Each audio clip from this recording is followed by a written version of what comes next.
Back to everyone. இயேசு கிறிஸ்துவின் நாமத்தினாலே அன்பின் வாழ்த்துக்கள். நம்மளுடைய வாழ்க்கையில எதையாவது ஒரு காரியத்தை குறித்து நம்ம ஏதாவது ஒரு காரியத்தை நினைச்சுக்கிட்டே இருப்போம். நம்மளுடைய ஃபியூச்சரை குறித்து ஒரு வேலை நினைப்போம். நம்ம இருக்க ஒர்க் சிச்சுவேஷன், நம்மளுடைய ஃபேமிலி, எதையோ ஒரு காரியத்தை குறித்து நம்ம நினைச்சுக்கிட்டே இருப்போம். 1 நாளாகமம் 17வது அதிகாரம் வசனங்கள் 1-2 வாசிச்சு பாருங்க. தாவீது ராஜாவுடைய நினைவுகள் எப்பொழுதும் ஆண்டவரை குறித்து மட்டும்தான் இருக்குது. தாவீது ராஜா அவரோட வீட்டுல உட்கார்ந்துட்டு இருக்கும் போது திடீர்னு அவர் ஒரு காரியத்தை குறித்து யோசிக்கிறாரு. நான் பெரிய வீட்டுல இருக்கேன், ஆண்டவருடைய உடன்படிக்கை பெட்டியோ தரையில இருக்குன்னு சொல்லி நாத்தான்ட்ட சொல்றாரு.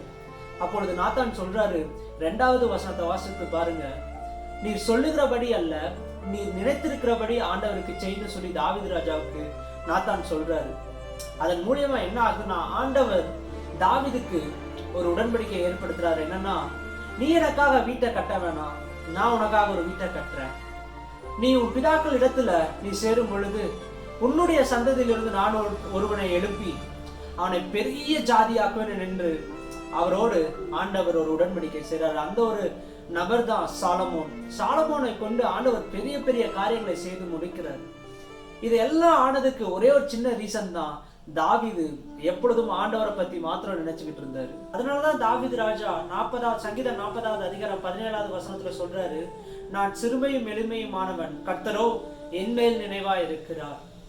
தாவீதுக்கு அநேக சூழ்நிலைகள் எதிராய் வந்தது, அநேக யுத்தங்களும் வந்தது. ஆனா தாவீதுடைய இருதயம் ஆண்டவரை மாத்திரம்தான் பற்றி நினைத்து கொண்டிருந்தது. அதனாலதான் தாவீதால எல்லா காரியத்திலும் ஆண்டவர் தாவீதுக்கு ஒரு ஜெயத்தை கொடுத்தார்.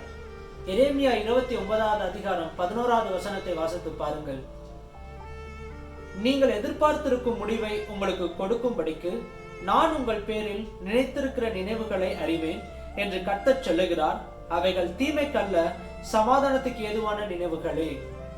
நீங்கள் எதிர்பார்த்திருக்கிற நல்ல ஒரு முடிவை, நீங்கள் எதிர்பார்த்து கொண்டிருக்கிற காரியங்களை கர்த்தர் அது தீமைக்காக அல்ல, நன்மைக்கு ஏதுவாகவே உங்களுக்காக முடித்து கொடுப்பார்.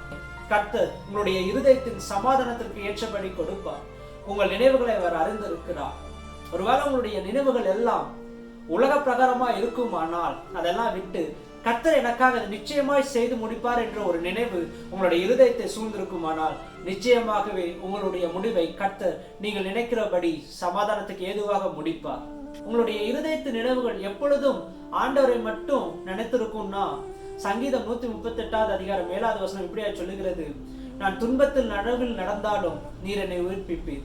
என்ன விதமான போராட்டங்களும் பாடுகளும் வந்தாலும் அவர் உங்களை உயிர்ப்பித்து நடத்த போதுமானவராய் இருக்கிறார். உங்களுடைய இருதயம் கலங்காமலும் சோர்ந்து போகாமலும் இருக்கட்டும். கர்த்தர் தாமே உங்களை ஆசீர்வதிப்பாராக. God bless you.